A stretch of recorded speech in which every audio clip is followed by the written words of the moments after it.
Denton, and I think that with the budget issues that we saw and the cuts that were made, particularly in my opinion, the cut to the city's child care program, while I know the ISD kind of helped pick up some of the slack, I think it's an unfortunate piece of the puzzle to be missing when our city has so many opportunities to instill leadership and involvement into our kids. And I think that trying to bring back those pieces that allow families the ability to work and have peace of mind and to want to stay in Denton are important pieces of the puzzle to consider when we're thinking about, preserving Denton. Could you repeat that? Sure. What is the most pressing infrastructure or safety issue? Most pressing infrastructure. Can anybody answer that question in here? It's right down the road Yeah. at this pinch point going under I-35. That's very pressing, not just from time-wise, but also safety. Because when you got 50 to 60 to 70 cars backed up, people get impatient. They try to go through. So that's one. Safety, we've got to make sure that we provide our police and fire, number one, the number of personnel that they need in order to patrol the streets. I think you would be surprised sometimes in the dead of night how many police officers are actually patrolling in Denton, and it's probably less than what you think. We need to make sure that we are hiring enough officers to where the response times are within the range that we believe we want to provide for our citizens. And the same with fire. We've got to make sure that this fire station number 10 we're building here, starting to build here in a couple of years, it's going to provide better response time here than just coming across the street from the other. So, public safety, and I'm just going to say the things more. Thank you, Chris. So I think that, would say it one more time, sorry. Sure. What is the most pressing infrastructure or safety issue? Yeah, so this is kind of complicated because we have a lot that we need to be focused on. And a lot of that is centered around kind of our unprecedented growth that we weren't really expecting. Well, we should have been expecting it, but we weren't prepared for it. And so that's been a really big problem in several categories, is us being reactionary instead of proactive and intentional in our strategy of being ready for this growth. So it took me a really long time to get here today. And so I know you guys are dealing with infrastructure issues. It's happening all over Denton. I live near Sherman Road. Everybody that's kind of coming out down like North Sherman, it just funnels to that loop and it's just jammed up. And so what I think we see a lot is we wait until things break or they just don't work before we decide to pay for it. And then we're probably spending more when it's broken than if we were intentional and really looked at like a holistic view of what is the life cycle for some of this. And so I think that's number one. I also think that we really need to be, my opponent talked about our homeless situation. Our 99% of their calls are in response to homelessness. That is our most expensive resource that we have in Denton that should be managing wrecks, fires, making sure that everyone is safe. And so if we're not handling the issue in maybe the most fiscally responsible way, and we are using these more valuable resources, I'm getting stopped. Finish your sentence. I have 12 answers to this question. So trying to narrow it down is difficult, but a lot of what I want to say has already been said, so I'm going to jump into one that hasn't been said yet, and that has to do with kind of the missing middle of housing in Denton. So right now, the work that George's organization is doing with the Denton low-income housing projects are going pretty well. They need to grow faster, but we have a good model for that, right? We also have Hunter Ranch and Cole Ranch and Kramer Ranch coming in on sort of the other side of housing. What we're missing in Denton right now is what an average working family to be able to get into a home. We don't have those homes in Denton right now. We have a lot of apartments you can go and rent, but we don't have very many starter homes to buy. We don't have townhome communities or small apartment complexes or duplexes where a family or a young couple could get their start in owning property in Denton. That is a huge gap. And it's going to really damage our community in the long run, because it's the folks who are in our service industry and doing the retail work, and who are the creative part of our community, and who work in our restaurants, and who are the chefs and small business owners. Those are the folks who need this type of housing, and they're being priced out of Denton right now. So if we don't address that missing middle of housing sometime very, very soon, Denton's gonna stop being Denton. Thank you. It starts with you again, and we've seen a lot of issues on a federal and state level all across the country. But would you advocate for police cooperating with federal law enforcement?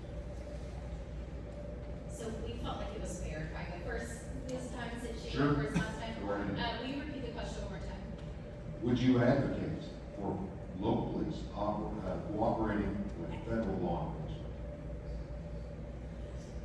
So this is really complicated. I think that it depends on the situation. I know that our police department kind of they're able to sort of make that choice if they want to opt in or opt out. So I think that we would just have to look at where we're at, what the issues are, and kind of what kind of help or resources they are asking for us. This was a question that I asked our police officers specifically. They felt like it was kind of not something that they'd ever had to deal with before. They didn't expect to have to deal with it. And again, they just repeated that, they always have the choice if they want to opt in, if they want to support, or if they don't. So I think that we really just, I think it would depend on what it was.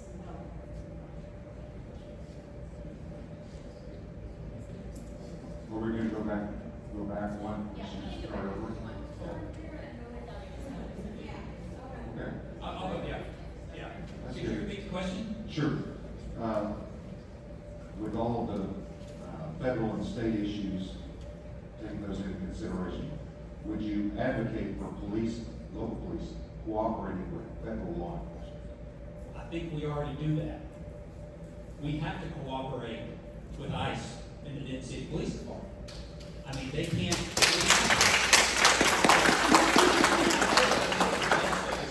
I know the gist of the question, and that is the whole 287 program and things such as that. But somehow there's this perception that Denton doesn't cooperate with state law, that we are required as police officers at Denton to, if we're given a hold on someone that's in the city jail by ICE, we have to do it.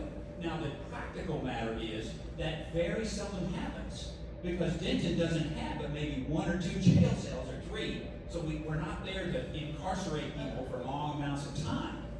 But when we're asked to cooperate, we do. We don't have any policies on the books that say we're not going to cooperate. We don't have anything that's been brought up that says we don't want to cooperate. In fact, this happened back when I was mayor. People were wanting us to become a sanctuary city, whatever that means. Said we will follow the law. Period. So thank you. Thank you.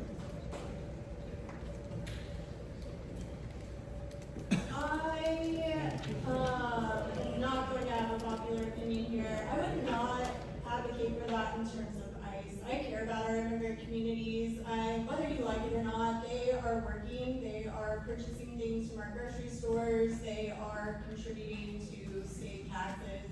That's just simply happening, and I think when people aren't doing crimes, they should be left alone to live their lives. I will say that I've been reading recently that all these data centers that are popping up are revealing thousands and thousands of images of child sexual assault material. And to me, that's a bigger deal than going after people who are just living and working and doing their thing every day. And so to me, it's confusing to, one as the mayor, this isn't something we have a direct say over. We have to abide by state and federal laws and work to protect Dentonites as much as we can. But yeah, I just question our motivations and what we're doing to actually help protect and keep people safe. Thank you. I want to first acknowledge that Shannon is a caseworker and I am a clinical social worker. So we actually actively work with communities who are pushed to the margins. And because that is a fact, we see every day the struggle people have and the perception that exists from this 287G agreement, the opt-in option. And there are two big things that come to question that Shannon hasn't mentioned yet. And they are, one, by opting in, we're co-signing racially profiling, and we just talked about not wanting lawsuits that are costly to the city. And two, we also, by opting in, would have to spend quite a bit of money to have them trained and involved in this program, which we shouldn't be spending. With a $14.5 million shortfall last year, we have to be more mindful how we spend our resources, and we also need to make sure we're not pushing people further into the shadows. Thanks. You can hold the mic for this one. Will you? I didn't get to Yeah, the last sorry. We messed up the order down here. So, the question was rather broad, but I'm going to narrow it down the way that I think some of the other folks on the stage have. Mayor Hespeth is here, and he had a meeting with ICE agents or with the federal government and with the chief of police in Denton about a 287G agreement, which would be a formal agreement between the city of Denton police officers and ICE for our police officers to act like ICE officers, right? And so that was the idea. I am 100% opposed to that. I will advocate with my whole heart and whole voice against that. I think it is detrimental to the safety of the people of Denton. Our police force counts on having community support. Our police force depends on having trust and good relationships with the people of Denton. That's how they are able to do their jobs. That's how they're able to solve crimes. If they go into neighborhoods and they need to solve a crime, they need to know who the local drug dealer is, they need to know who's breaking into people's houses. The only way they can get people to talk to them and give them information is if they have positive relationships with the people of the community. The minute that our police force partners with an outside agency like ICE to come into our community, they're going to ruin all trust and community building they have ever done. We're also putting our officers in harm's way if we're asking them to act as ICE agents. When they came onto the police force to be City of Denton police officers, they did not volunteer to be ICE officers. That was not the job that they signed on for, and I think it's incredibly unfair for us to now add that to the workload that they were given, particularly when it could put them in a great deal of danger. Okay, we will move on from that one. Next question. Will you continue to support state drug laws and uphold the repeal of Proposition B that has cost them more than $200,000 in legal fees? I got the mic, so I'll answer that.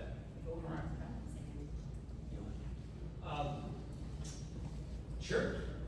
I mean, that's what we did, but really, that answer's been made for us because the Texas Supreme Court has failed to accept and hear a case that originated from Austin that got appealed, basically the same ordinance, to the appeals court in Travis County. I think it's the 15th Court of Appeals.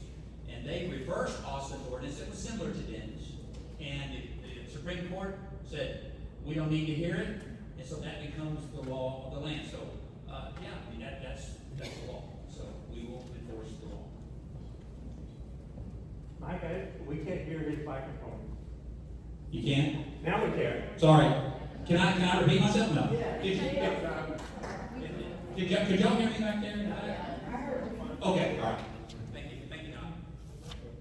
I'm so sorry, could I get the No question? problem. Will you continue to support state drug laws and uphold the repeal of Proposition B that has cost them more than $200,000 in legal fees? I mean, as the mayor of Denton, we have to abide by state laws. I mean, I think that when there is an issue on the table that citizens are coming to city council and saying that they have a problem with, when it extends to something like Prop B, it's important to put that out into the community and see what the community wants to do. And I do think at the end of the day, our responsibility as city leadership is to advocate for what the city wants to do. And that's what we've seen. I feel like, at least with Prop B, was the majority of Denton voted to support this, and that's what we wanted to try and do to help them. And I think as long as we are always speaking on behalf of our citizens, our Dentonites, then that's almost always doing the right thing. Yeah, this question came up in the Republican Club forum as well. And again, when Dentonites speak overwhelmingly, over 2/3 vote in favor of something, it is our job. The city structure is the people, city council, city manager. Our job is to defend the wants and the will of you, the constituents. So going to bat for those constituents, I think, is important. And at the same time, respecting federal and state laws as they supersede us. This feels very plain and cut and dry simple to me. Yes, we follow the laws that are written, and we also support the will of the people.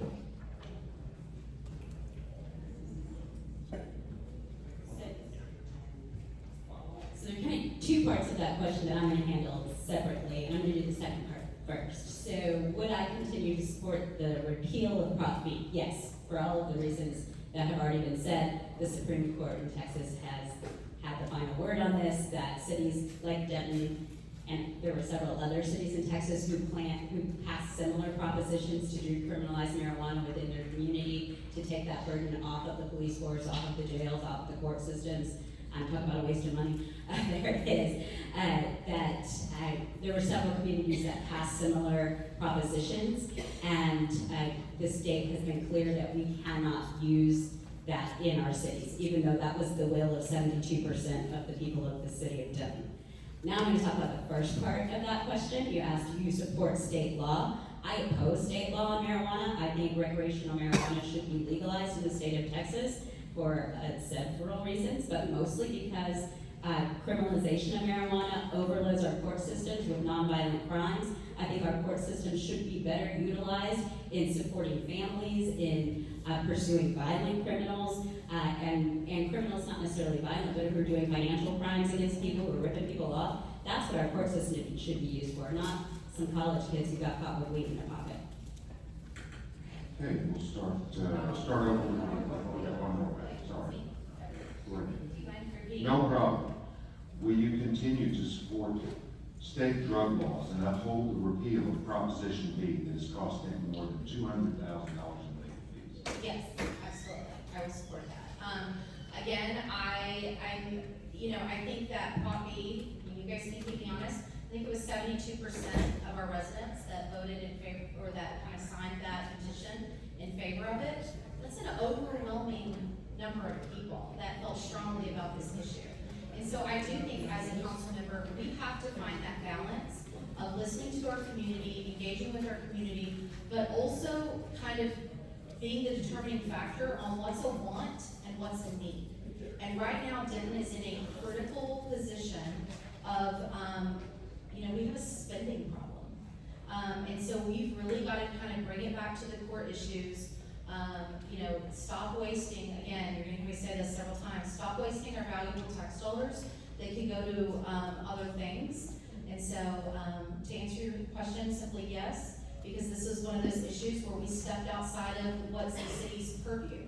I think it's great that we're a community that wants to listen to our residents, but I think that we need to be mindful of our spending and, bring it back to center and not kind of get wrapped up in some of these things that are going to cost us a lot of money along the way.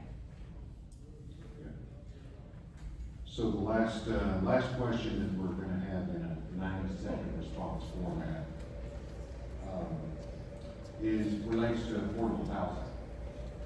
And each of you have mentioned affordable housing at one point or another in the discussion here. And so we'd like to talk about it in a different format. Specifically, when looking at affordable housing, what would you propose is affordable, and how much would it cost, and who is going to pay?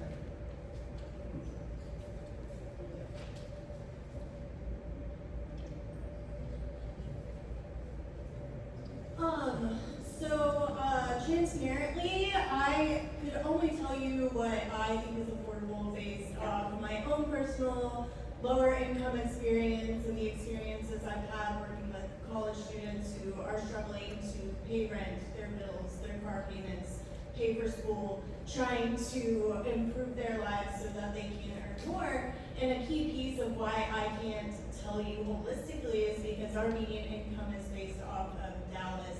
And so I think that is a key problem right there. I think that when you look at some of these places in Dallas and how much more expensive and pricier they are than what people in Denton, you know, I feel like we value work and our compassion and care and the things that we pour into our city to where we find the satisfaction here through those sorts of means. And so when I think about actual affordability and how we obtain that, I think it starts by looking at the fact that we already have so many apartment complexes and so many of them are empty, but people can't afford them. And so as a city, as city residents, we've got to come together and push back against landlords and developers, whether it's through tenant unions, renters associations, things like this, to come together and try and make it more affordable. From my personal experience as a renter, that's what I stand on that. Thank you. So let me just redirect there for a second. So do you have a proposal? What would it cost and who's gonna pay for it? As far as, well, so yeah, I think that we have to educate renters and people who are in the working class to come together and push back against landlords. The city can't put rent caps I'll on take you. that as a no. Let's start with the next.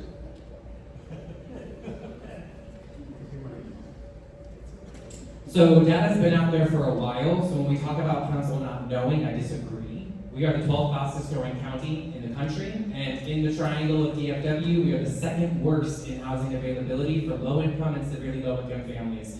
For every family that needs a home, for every 100 families that need a home in the DFW Metroplex, there are only 14 units available.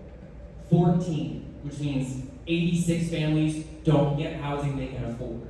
So when we talk about affordability, you have what's talked about all the time, 80% AMI, right? Adjusted median income, area median income. What is truly affordable in Denton, or what we're seeing now, is around the 67%. What Denton Affordable Housing Corp does, which again, serve on the board as the president for free. I do not get paid to work there. I help manage our budget. I help make sure that we're writing grants that give us millions of dollars so that it doesn't cost the taxpayer money. We're building 9 single-family homes with 9 ADUs on Inkle. One of the biggest problems that needs to be solved to address affordability is streamlining the process it takes for organizations like that to get this project through all the departments of the city, past P&Z, to build shovel and ground, because we've spent over $400,000 to $600,000 in pre-development costs going back and forth with the city when we intentionally asked them from day one to walk with us hand in hand to make sure this could get across the finish line faster. $600,000 against the bottom line makes that harder to make it affordable, right? So then we say, well, we can't sell all 9 for half what the market value would be. We have to sell maybe 7, maybe keep 2 and rent them, so we can make that back up or make the project what's called pencil. I'll stop here, but I'm happy to talk about this all day, like it's my second job, because I do. Thank you. Yeah, well, and perhaps that's part of the problem, and then once we get the government involved in trying to make housing affordable, it seems like they only add cost to it. Something similar to what's going on in New York City with grocery stores. I'm sorry, what was the beginning about the answer? Well, when you started relating the hundreds of thousands of dollars that have been plugged into the equation on trying to make housing affordable, that obviously makes housing unaffordable. But want to be clear, the hundreds of thousands of dollars of pre-development was spent because we had to go back and forth with the city, specifically the city of Denton.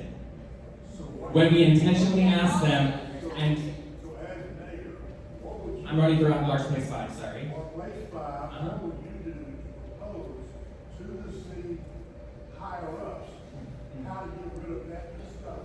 Great So question. that you don't pay $600,000, because that's really, I'm paying $600,000, Right. not the city.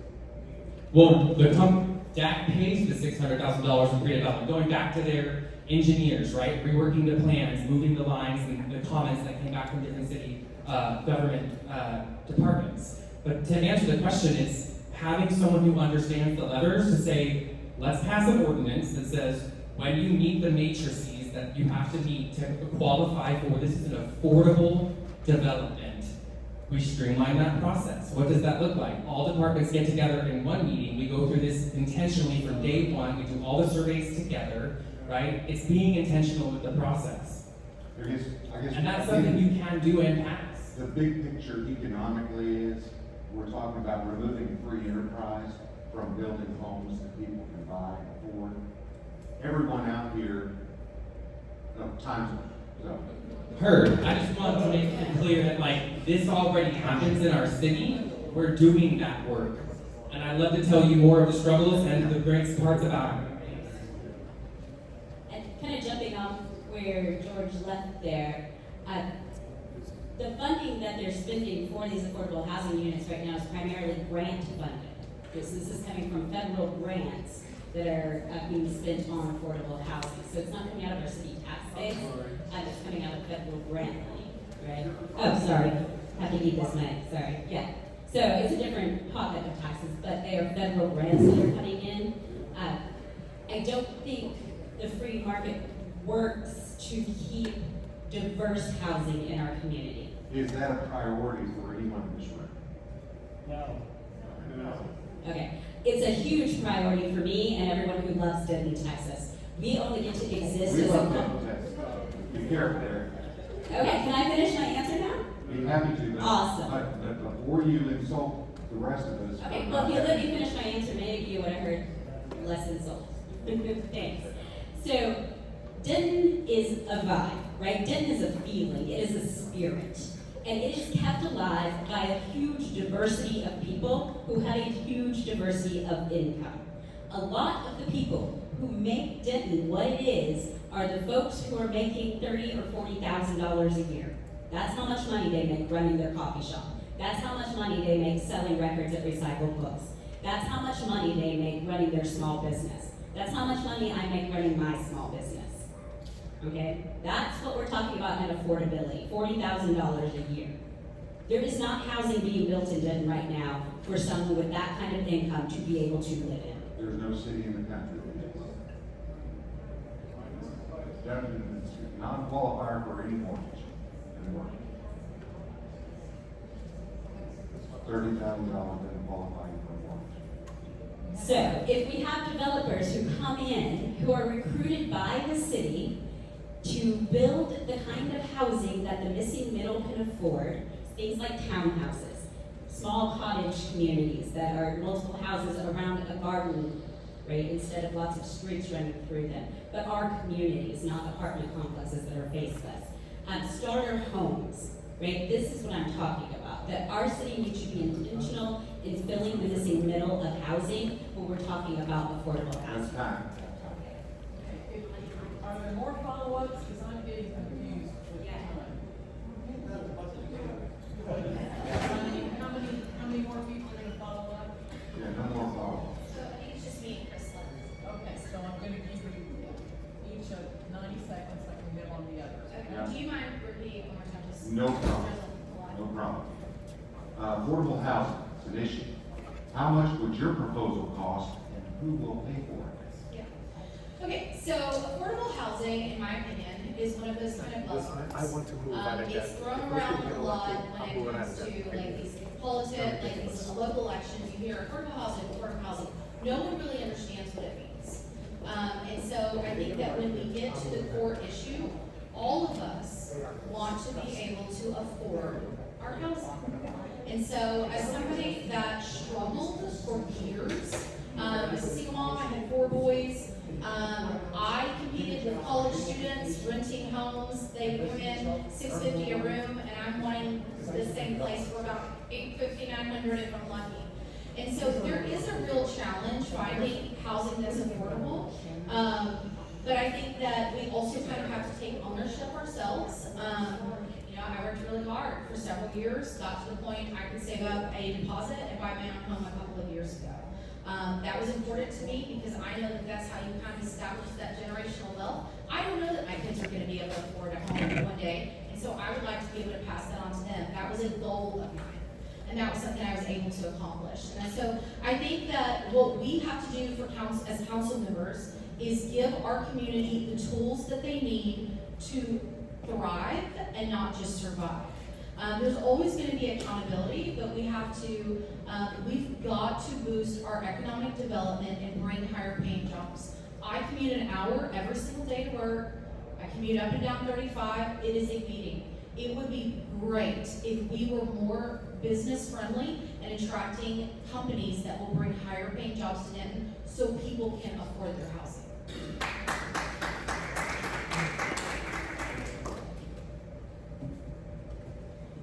Wow. Well, first of all, there's two issues when it comes to affordable housing. One is bingo. Okay, sorry. So you have owner-occupied, people who purchase homes. There's a whole different cadre and ways that we can help with affordability there. One is if you wanted to have smaller lots, smaller homes, but it costs to build. I mean, the cost per square foot now is astronomical, but the standard for affordable housing is 30% of your income goes towards your housing. The problem is, in Denton, that standard is used, a Dallas standard. So we're $30,000 less here on median income than Dallas. So then you go to the affordability of rental units. I'm going to tell you, Steve, you asked you're paying for it? I'm going to tell you right now, the city is losing $5 to $6 million a year in property tax exemptions to go to apartment developers and nonprofits who are not providing affordable housing in this community. So we are already paying for it because that revenue is not doing what it's supposed to do. So my proposal, we have to work with the Texas legislature. We have to grab meetings with these apartment developers, these nonprofits, not the ones that are up here, because that's not it. It's another one. We have to make sure they're doing what they say they're supposed to do. And quite frankly, I'll be honest with you, if they're not, then you have to take action. And sometimes that means you've got to go through the systems and the legal systems that people don't want to work with you and try to solve a problem together collaboratively, then you have to go a different route. So that would be my proposal, make sure that we are ensuring,